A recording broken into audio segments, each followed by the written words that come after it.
Good day, everyone. Our topic for today is about penalties.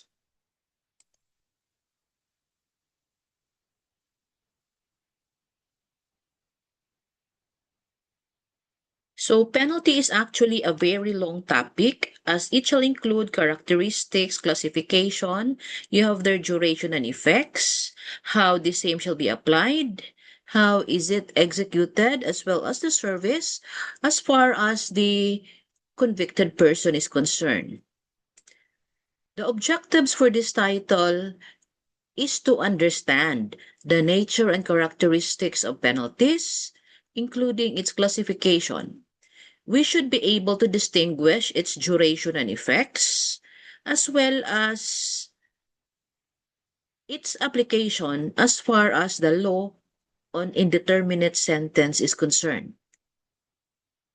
In this title, you will also learn the concept of subsidiary penalty, and we should be able to distinguish the different kinds of complex crime from a special complex crime. To understand the concept of a degree and duration of each of the penalty, and to analyze how a penalty is served or is being extinguished. And considering that this topic is too long, and for purposes of this recorded lecture, will have characteristics and classification only. So let's start with penalties in general. What is a penalty? Now, remember that during the start of the semester, you were taught about the characteristics of criminal law. Then thereafter, you will expose to the different circumstances affecting one's criminal liability. Remember that I've also mentioned that knowing the elements of a particular crime, you will learn that during your CRIM 2 when you will be studying Revised Penal Code Book 2. Now, remember that in the circumstances affecting criminal liability, you have there Article 11 that if the person commits a crime. But when he committed a crime, his act falls under any of the justifying circumstances, meaning to say that his act is justified so that there is no crime, no criminal, no civil liability as a rule, except for paragraph 4. Or a person might commit a crime under any of the exempting circumstance which may exempt him from criminal liability as a rule. Then you also learn about Article 13 and 14, which may either mitigate or reduce the penalty of the accused to the minimum period if it is ordinary mitigating, and a degree or 2 degrees lower if it is a privilege mitigating circumstance. And in Article 14, the aggravating circumstance, which we were taught that the penalty to be imposed upon the accused shall be imposed in the maximum period. And then you have the Article 15, the alternative. Either way, this penalty is actually rendered by the court after trial, after considering all the circumstances that may be attendant in the commission of the crime by the accused. So, meaning to say, after trial, the court is convinced that indeed the accused committed the crime, meaning to say, the prosecution was able to prove all the elements of the crime to which the court was actually convinced that the guilt of the accused was proven beyond reasonable doubt. And as a consequence, therefore, penalty has to be imposed upon him. So penalty is the suffering that is inflicted by the state for the transgression of the law. And since it talks about suffering, this signifies pain. So you have actually there different conditions, juridical conditions of a penalty as a description to what a penalty is. Now take note a penalty must be productive of suffering. Yes, the accused in a way might be suffering inside the penal institution. However, his stay there is actually considered to be productive because he'll learn many things inside there in the BJMP. They were thought of life skills, they were thought of livelihood skills that they can use when they shall be able to serve in full, or let's say finish serving their sentence. However, this particular skills, or let's say training or discipline that they have there inside the BGMP, it is characterized as not affecting the integrity of the human personality. They are treated there with so much consideration on their being humans. Must be commensurate with the offense. This means that if the crime committed by the accused is actually higher in such a way that it involves so much injury to the community, hence the penalty would be higher as compared to a little transgression, meaning to say little injury caused by him to the society. So it is commensurate to the crime he actually committed. Must be personal. It means that no one should be punished for the crime of another. Meaning to say, if it was Pedro who committed the crime, then it should be Pedro who will be sentenced, not Maria or Jose. Must be legal. Legal in the sense that penalty can only be imposed after judgment is being rendered by the court, meaning to say trial, due process has been given to the accused, and after trial, that is when the court come up with a decision to which the judgment shall be rendered against him if his guilt is proven beyond reasonable doubt. Must be certain. This would mean that no one escapes its effects. Meaning to say, when a penalty is being imposed upon the accused, then it carries with it the effects of the penalty imposed upon him as part of the consequences of the crime he committed. Must be equal for all in the sense that no matter your status in life, if you commit robbery, for example, then same penalty shall be imposed upon all those who commits robbery irrespective of your status. Must be correctional because the purpose there of teaching you life skills or livelihood skills while inside the penal institution is to correct the wrongdoing you have committed before so that you will be prepared in your reintegration after the service of your penalty or sentence. To secure justice, that is the purpose of the state in punishing crime. So remember, you have there the two injuries that as a result of the commission of the crime by the accused. So as far as the personal injury caused to the offended party, you have there the civil indemnity. But as far as the state is concerned, you have there justice, that is to secure justice, the purpose of the state in punishing crimes. Now take note, these are just theories. Theories that may be accurate, may be applicable, or sometimes just remain a theory, justifying penalty. Prevention. To prevent or suppress the danger to the state arising from the criminal acts of the offender. Now, some say the penalty imposed upon the accused is not in a way prevention because he still continued to commit the same crime over and over. Now, that's why it's called a theory because it may be applicable to one but not to the other.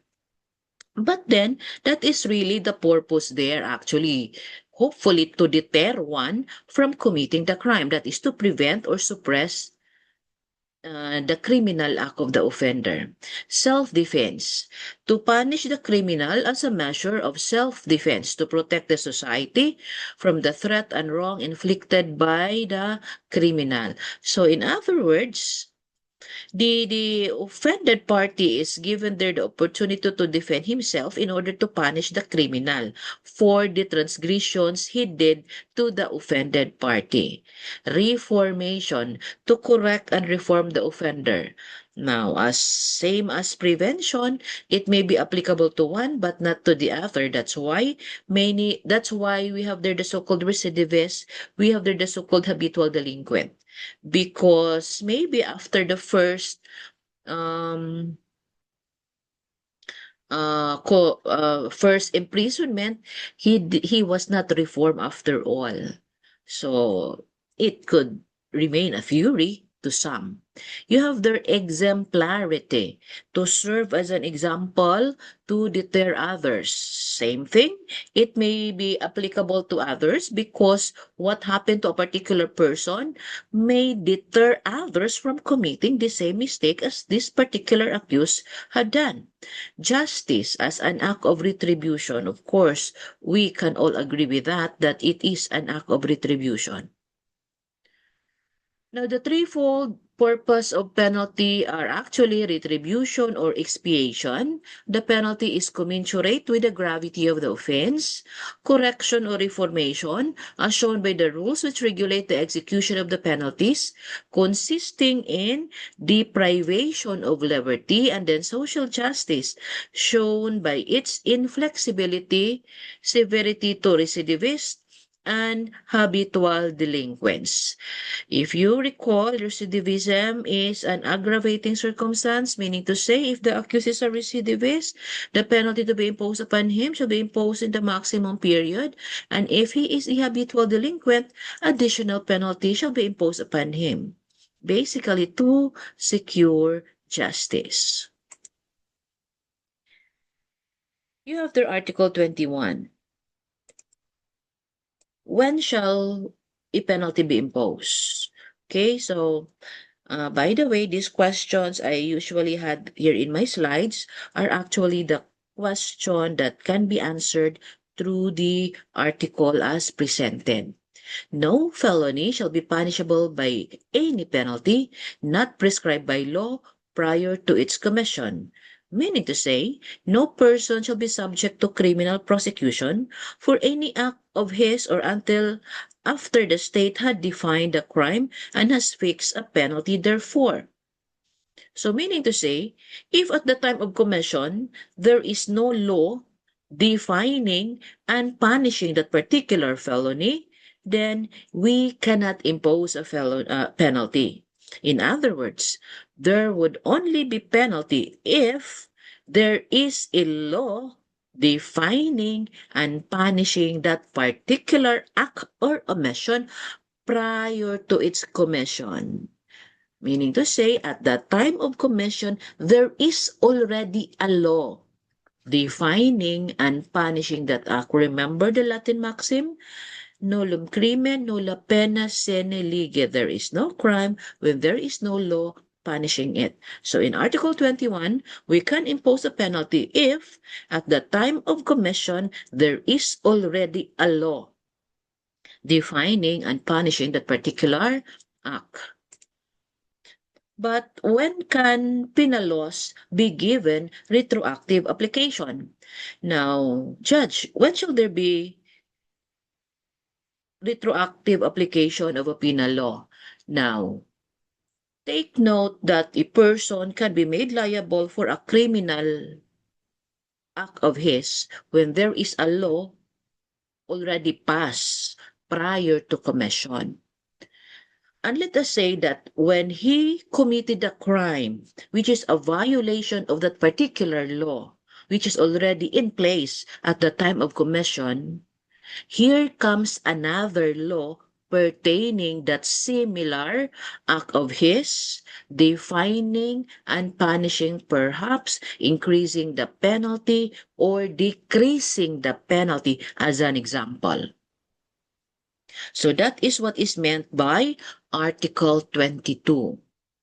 Penal laws shall have a retroactive effect insofar as they favor the persons guilty of a felony who is not a habitual criminal, as this term is defined in Rule 5 of Rule 62 of this code, although at the time of the publication of such laws, a final sentence has been pronounced and the convict is serving the same. Shall be applicable even when the accused is already serving sentence, except when the accused is a habitual criminal or the new law provides otherwise. In other words, Article 22 not applicable to the provisions of the RPC, but to special penal laws. We are referring to special penal laws. So to illustrate this one, let us say that the accused was the accused is the accused committed theft, for example. Let's say in the amount of uh, uh 40,000 pesos. Under the revised penal code, it is within the jurisdiction of the RTC, Regional Trial Court. And here comes a special penal law adjusting the penalty for theft. Let us say that by the passage of that special penal law, the theft involving 40,000 is within the jurisdiction of the first level court or the MTCs, MCTC, MTCC, METC because the penalty becomes lower. So for example, if before under the RPC, this is just an illustration, if the same is punished by prison mayor with the special penal law being passed, it becomes prison correctional, which is actually lower than prison mayor. Remember when I had the table of the penalties that I've written on our whiteboard prior to the calamity that we are in right now? So in the table, prison correctional is lower than prison mayor. In other words, can this be given retroactive effect? Because this special law is basically favorable to the accused. Now, here is what we are going to apply to Article 22. This would be the outline. As a rule, penal laws shall have a retroactive effect insofar as they favor the persons guilty of a felony. That is the general rule. Except, meaning to say, it cannot be given retroactive effect if the accused is a habitual criminal. If the accused is a habitual criminal, that is one of the exceptions actually. But for purposes of Section 22, that is very explicit if the accused is a habitual criminal, because the law says who is not a habitual criminal. Meaning to say, retroactive application can only be applied if the accused is not a habitual criminal. Judge, until when can he avail of the retroactive application? Maybe when he is still facing trial or during trial. And in fact, in Article 22, even if he has already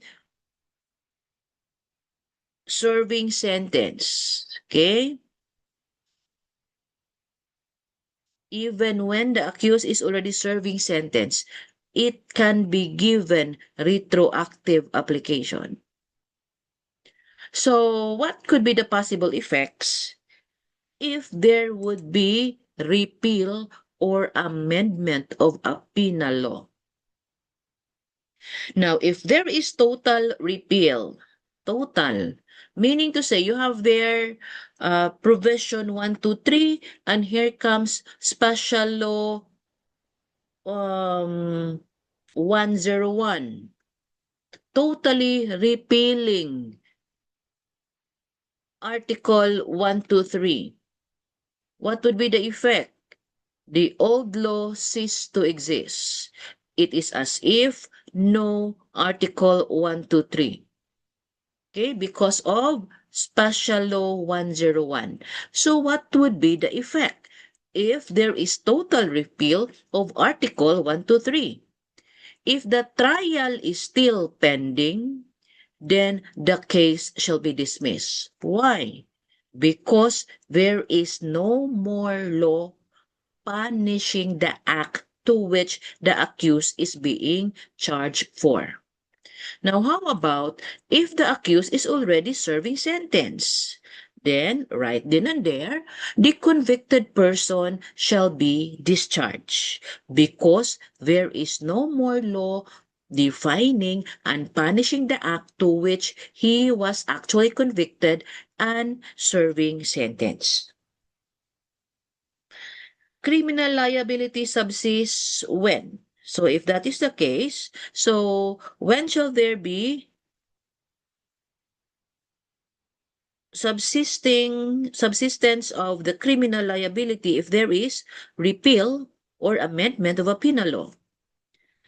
Now, if the provision of the former law are reenacted, meaning to say you have there a previous law being amended but reenacted with a special law, it is as if no repeal, and it is as if there is just a restatement of the previous law defining punishing the act to which you are charged for.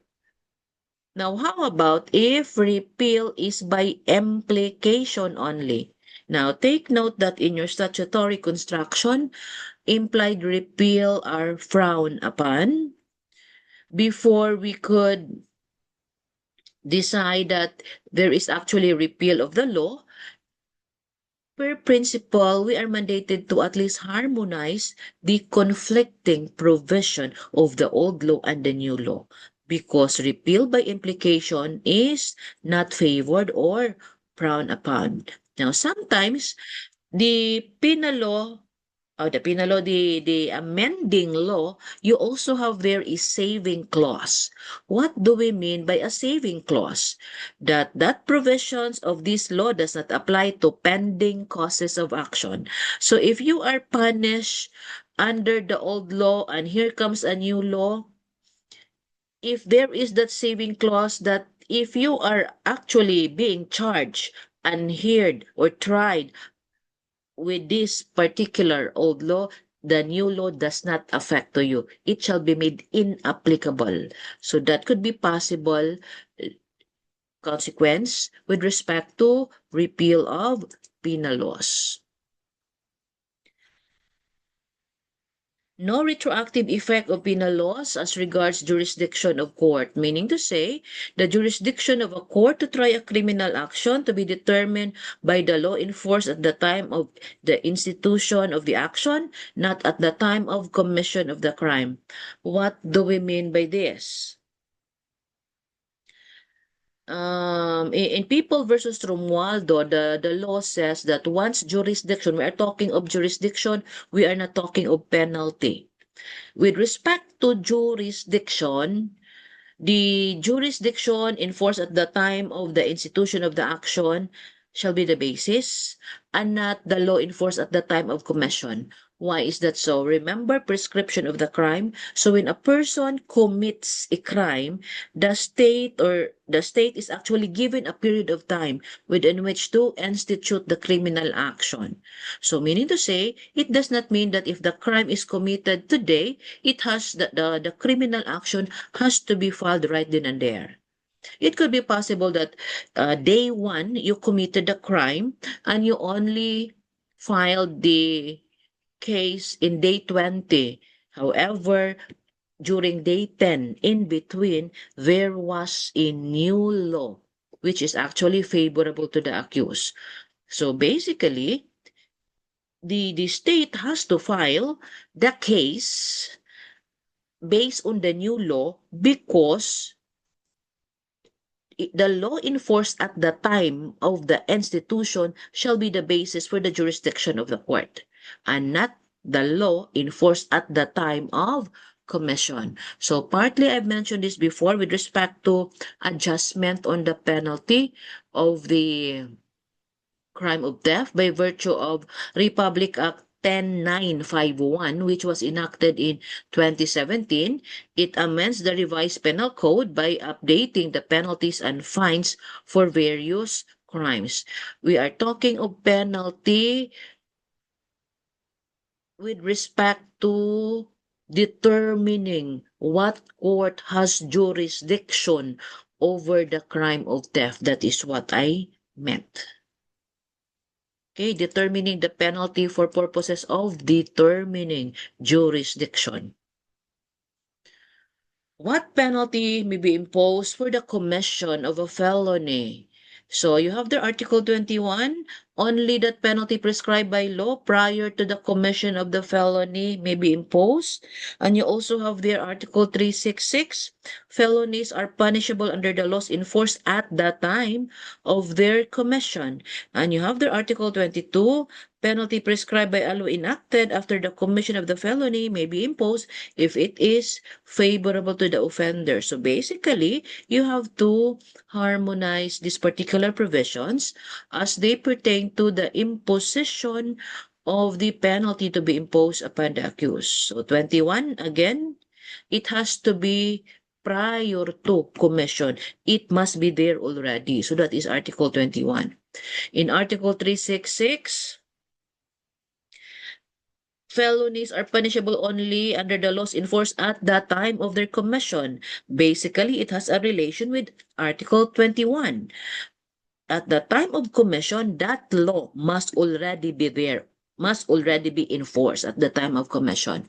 In 22, if you have there a new law after the commission of the felony, if it is favorable to the accused, then it may be given retroactive application. Article 23 actually talks about pardon.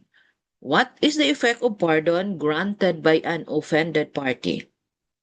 So, who gives the pardon under Article 23? We are talking of pardon by the offended party, the complainant, the private complainant. A pardon of the offended party does not extinguish criminal action except as provided in Article 344 of this code, but civil liability with regard to the interest of the injured party is extinguished by his express waiver. What is Article 344? We have there actually prosecution of crimes of adultery, concubinage, seduction, abduction, and acts of lasciviousness. Now, these felonies, as enumerated in Article 344, are what we call as felonies that cannot be prosecuted de officio. And when we say felonies that cannot be prosecuted de officio, these felonies must be instituted by the complainant at the initiative of the complainant. Yes, it would still be people of the Philippines, but then the complaint must be at the initiative of the private complainant. So, in Article 23, it does not extinguish criminal action, except as provided in Article 344, meaning to say, if the private offended party under 344 gives their pardon to the accused, then the prosecutor for that matter cannot institute the complaint against the accused because of the pardon given by the complainants in Article 344. Again, these felonies can proceed only if the complaint is at the initiative of the private offended party.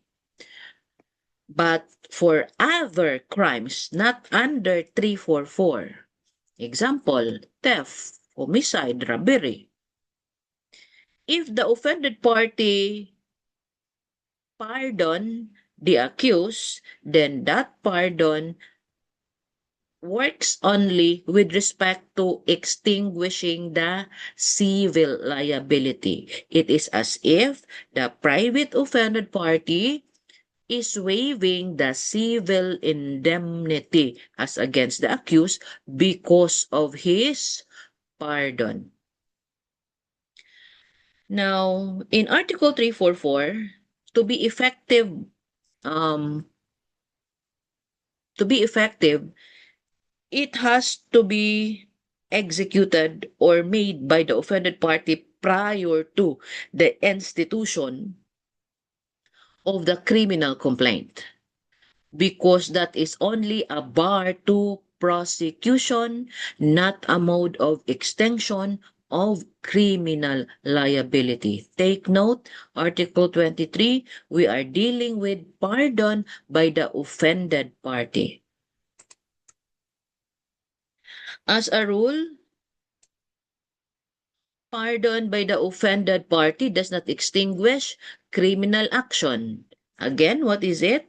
It only operates to waive the civil indemnity, except, of course, in 344, because it could bar prosecution of the accused. The fiscal can still prosecute the offender. Such pardon by the offended party is not even a ground for the dismissal of the complaint or information. Okay? So, at some point, if you have there a complaint for theft, for example, and theft is actually mediatable, and let us say that the parties are referred to the mediation to the PMC, and they entered into a compromise agreement, that compromise agreement is with respect to the civil aspect of the case. It does not involve the criminal aspect of the case. In other words, the fiscal, the prosecutor, can still proceed with the criminal action of the case because the disinterest of the private offended party is it operates only as a waiver of the civil aspect of the case. Of course, you might ask the judge, can we still successfully prosecute and obtain conviction as against the accused? The answer may be yes, the answer may be no. Yes, if you have their other witness other than the private complainant. No, if your private offended party is also your only witness. A crime committed is an offense against the state. In criminal cases, the intervention of the aggrieved party is limited to being a witness for the prosecution. So that's why we could still secure the conviction of the accused if you have their other witnesses available to testify as against the accused. Only the chief executive can pardon the offenders. This pardon by the chief executive or executive clemency is part of the extension of criminal liability. So with respect to the details as to why the pardon of the chief executive operates to extinguish criminal liability. So we will tackle more on that when we reach that particular portion of the book.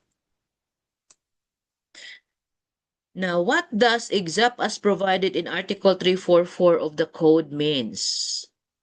The offended party in crimes of adultery, concubinage, cannot institute criminal prosecution if he shall have consented or pardoned the offenders. Meaning to say, since in Article 344, specifically on adultery and concubinage as mentioned, they are crimes that cannot be prosecuted the official. If he have consented or pardoned, then who shall institute the criminal complaint? So, in other words, it operates as a bar to the prosecution of the accused, it cannot proceed. If it is filed by the prosecutor, for example, then that would be a ground for dismissal by the court. Why? Because the court cannot acquire jurisdiction over these felonies. We consider that cannot be prosecuted de officio if the same is not instituted by the private offended party. The pardon here may be implied as continued inaction of the offended party after learning of the offense. Paragraph 2 of Article 344 requires that both the offenders must be pardoned by the offended party. So what does this case of People versus Infante means? That if the offended party wants to extend pardon to the paramour and the offender spouse, to be effective, the pardon has to be extended to both parties because filing of this case must involve the two. You cannot just file a case against the paramour or the concubine and you save it, you pardon the offender spouse. No. If both are still alive, both has to be prosecuted. If the offended party wanted to extend pardon to be effective, it has to be extended to both the offender spouse and the paramour or concubine. In crimes of seduction, abduction, or acts of lasciviousness, there shall be no criminal prosecution if the offender has been expressly pardoned by the offended party, her parents, grandparents, or guardian, as the case may be. The pardon here must be express. And to be effective, it must be made before the institution of the criminal prosecution. Again, because this is only a bar to prosecution. And then you have the except marriage. That is more than pardon. Okay? Except marriage between the offender and the offended party, it can be done anytime. So meaning to say, it is not required that marriage be done prior to the institution of the criminal action. By the way, if it is marriage and we are talking of the felonies of seduction, abduction, acts of lasciviousness, if the accused has co-principal or co-accused, such as the accomplice and the accessory, marriage of one of them shall operate to exonerate the criminal liability of the other accused.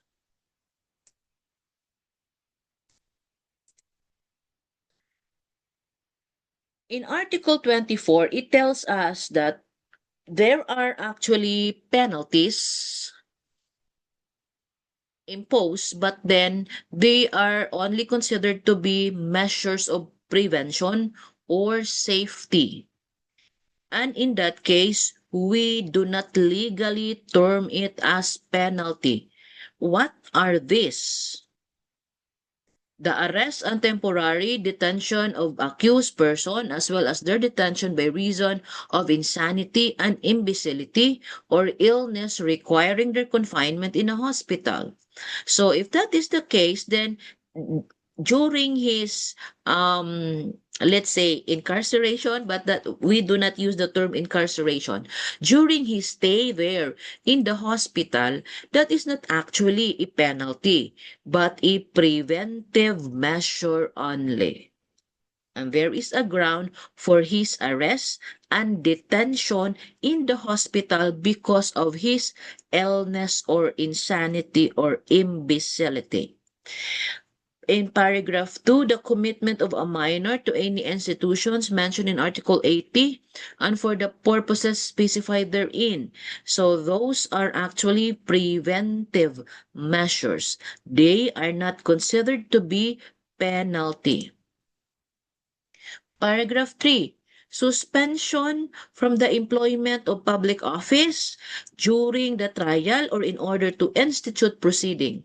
Now, the suspension we are referring to here is preventive suspension. So, as a rule, if a public officer is being charged before the office of the ombudsman, is a matter of procedure so that he would be prevented from exercising power or influence over his office mates, for example, or the access that he has in the office with respect to the documents to which he is being charged with. That's why, as a matter of procedure, there shall be preventive suspension to be imposed upon him.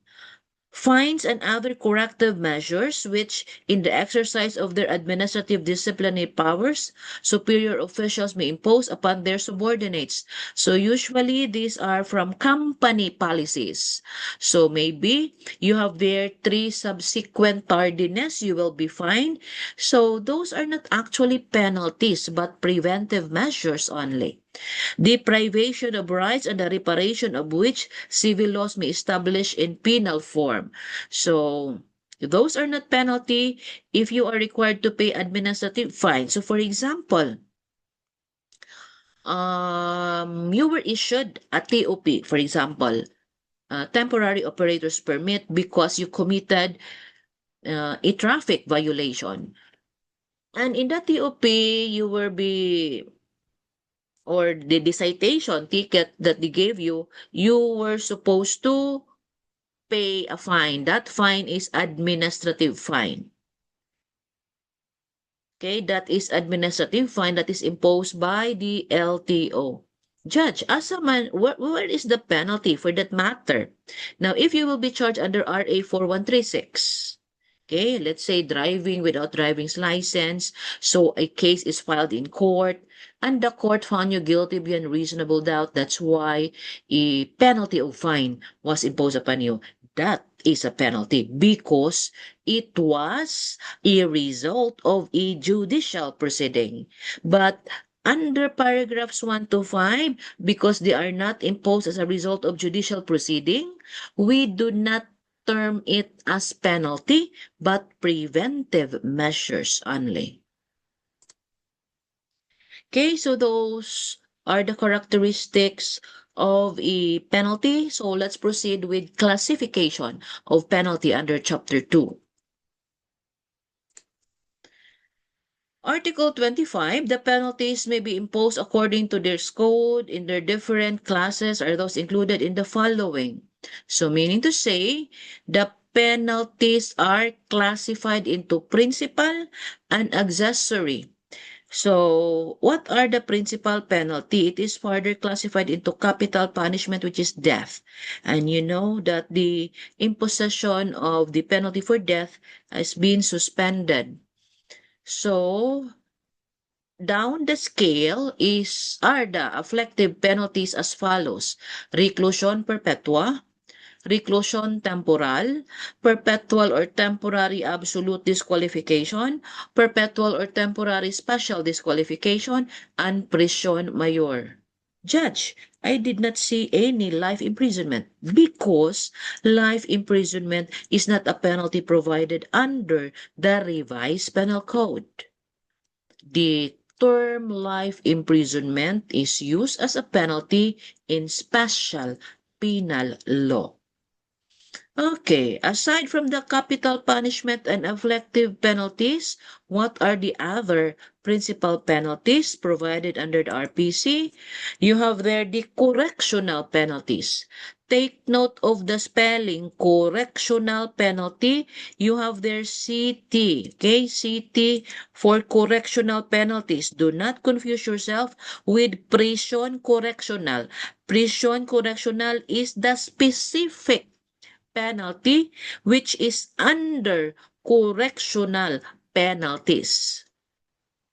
Down the scale would be arresto mayor. You have their suspension and destierro.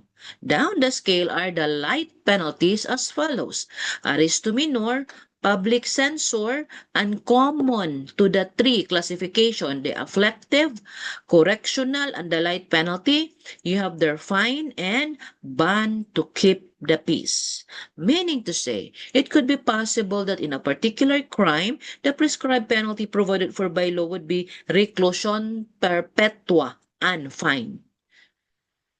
Or it could be prisión correccional and fine, or arresto minor and fine. Meaning to say, these 2 are common to the 3 preceding classes. So those are the principal penalty.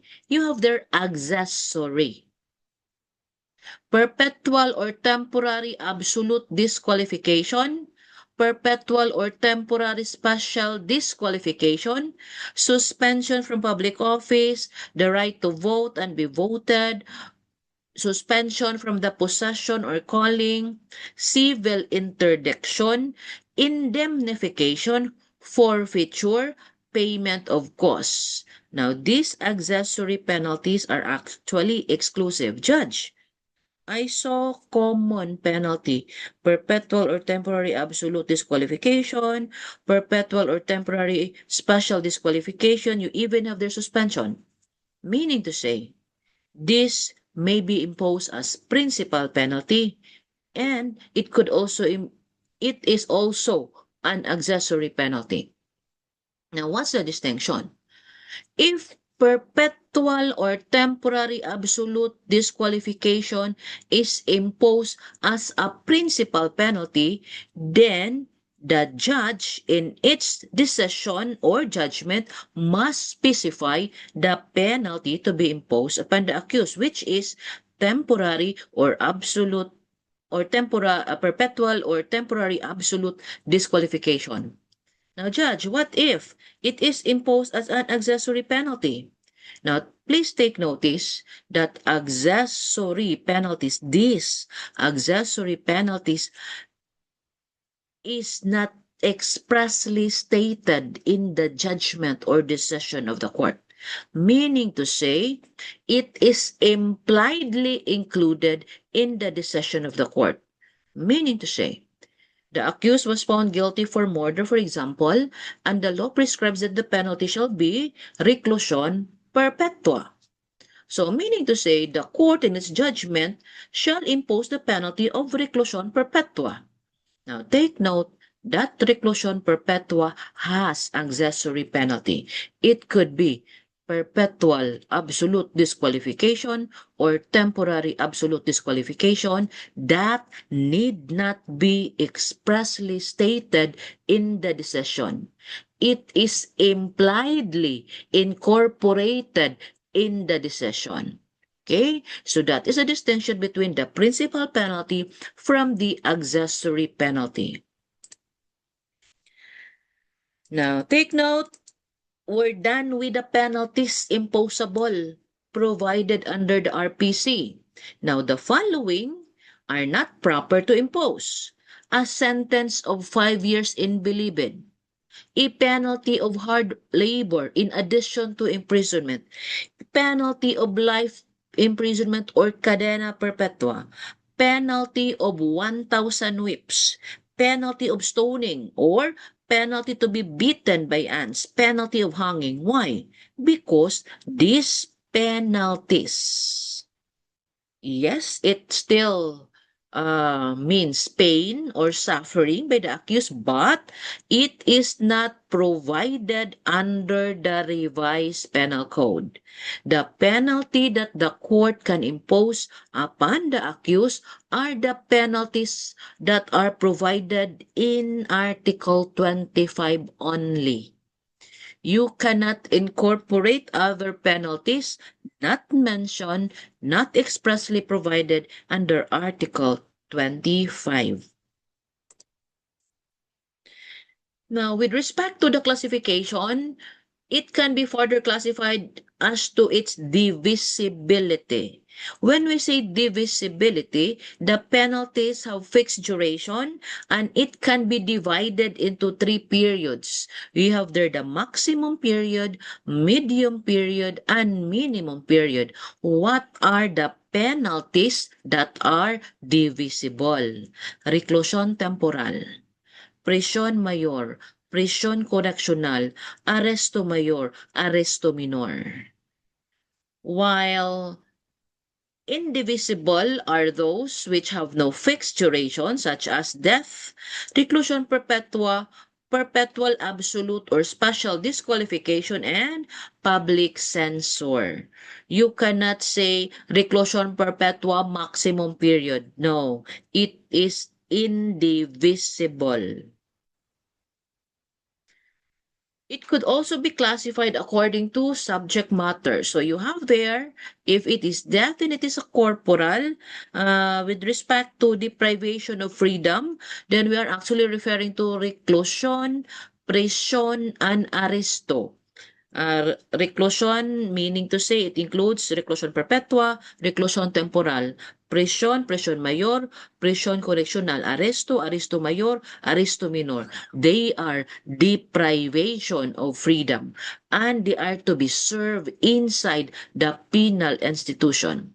On the other hand, you have there distierro. Distierro is classified only as restriction of freedom. Why? Because distierro is to be executed by the accused not inside the penal institution but outside. Meaning to say, he will not be placed inside BGMP. In distierro, he will be prohibited from entering the place specified. He is not allowed to enter. That's why it is only restriction of freedom because he cannot enter to that particular place specified in the judgment. Then you have the deprivation of rights such as disqualification and suspension, and you have the penalty of fine which is pecuniary in nature.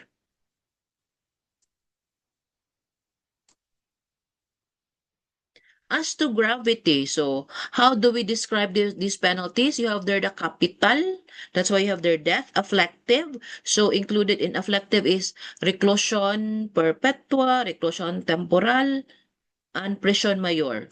Correctional, you have there prisión correccional, arresto mayor. Light, then you have there the arresto minor. So Article 26. So we're talking of fine in Article 26. How do we classify fine, the penalty of fine? A fine, whether imposed as a single or as an alternative penalty, shall be considered an afflictive penalty if it exceeds 1.2 million pesos. It is considered to be a correctional penalty if it does not exceed 1.2 million but is not less than 40,000 pesos. And it is considered a light penalty if it be less than 40,000 pesos. Judge, what if the penalty of fine is exactly 40,000? How do we consider that penalty of fine? It fall under here, but is not less than 40,000, meaning to say that includes exactly 40,000. Meaning to say, a penalty of fine of exactly 40,000 is considered to be a correctional penalty. Again, Article 26 is talking about fine. Now, it also says if imposed as an alternative felony, a penalty. What does this mean? I have there an example in Article 144, which define and punishes disturbance of proceeding. The penalty is arresto mayor or a fine ranging from 200 or 1,000. So, to analyze that one, alternative in the sense that the judge is actually given the discretion if he is imposing a penalty for the accused who commits a violation under Article 144, either penalty of imprisonment or penalty of fine. There are also law to which the fine is the only imposable penalty. So let's say fine of 2,000 to 6,000. Now take note, this is the provision of the law. If you noticed earlier, one of the characteristics of penalty is that it has to be certain. It has to be certain.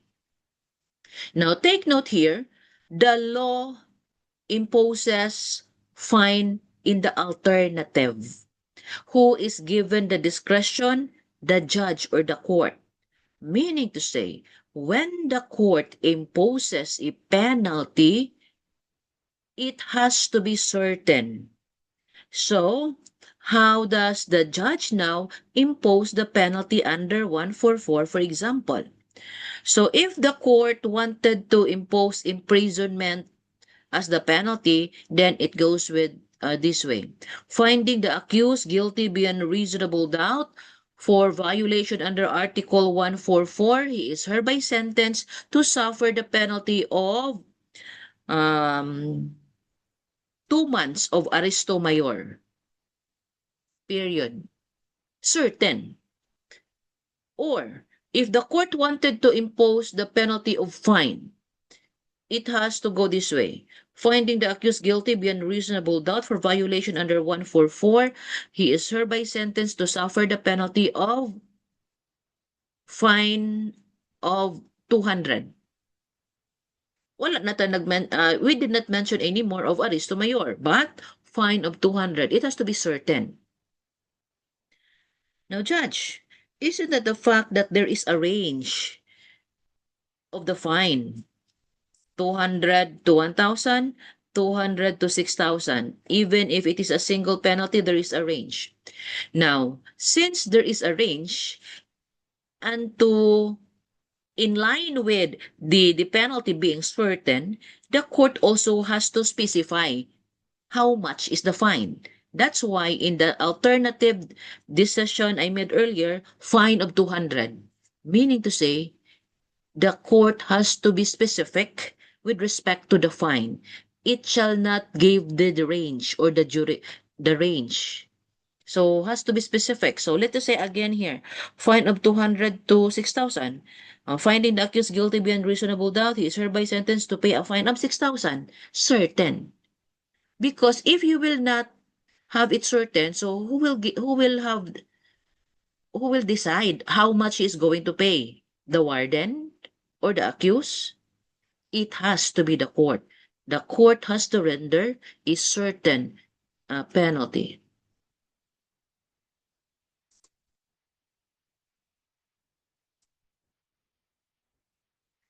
What do we mean by penalties cannot be imposed in the alternative? Okay, so the Court of First Instance of Quezon, Court of First Instance, that is the old name for the RTC, found Alejandro Mercadejas guilty of violation of RA 145 and sentenced him to pay a fine of 1,000 or to suffer an imprisonment of 2 years and to pay the costs. This was the judgment of the court. This is a decided case, People versus Mercadejas. So question, is the penalty imposed by the court proper? It imposes an alternative penalty.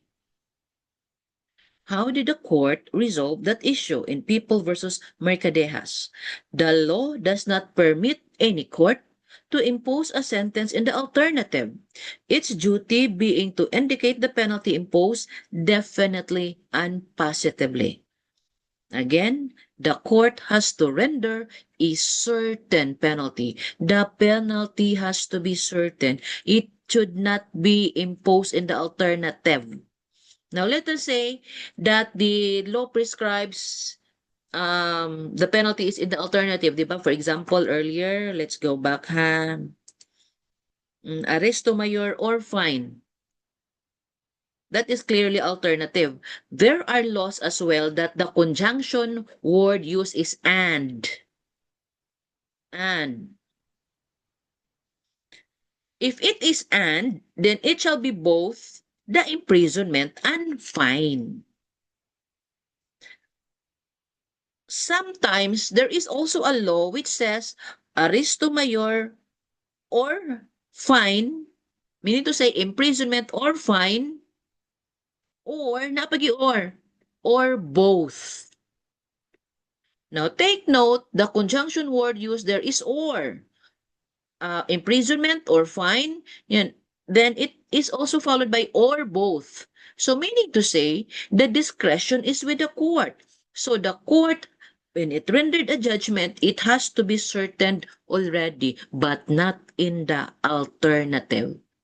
So if it is imprisonment or fine or both at the discretion of the court, then either the court will render judgment, the penalty of imprisonment only, or fine only, or penalty of imprisonment and fine, because of the last word or both at the discretion of the court. Okay, so take note, we are dealing with fine as a penalty.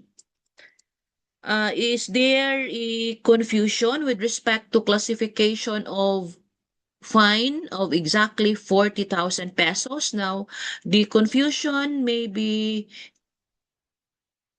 dealing with is on the provision on Article 9 and Article 26. Now, take note that what we are talking about is fine exactly 40,000. Now, if we are talking of classification of felony, so if the felony there carries with it a penalty of exactly 40,000, then it is considered to be a light felony. But if we are talking of penalty, the fine of exactly 40,000 is considered to be a correctional penalty. Article 26 governs.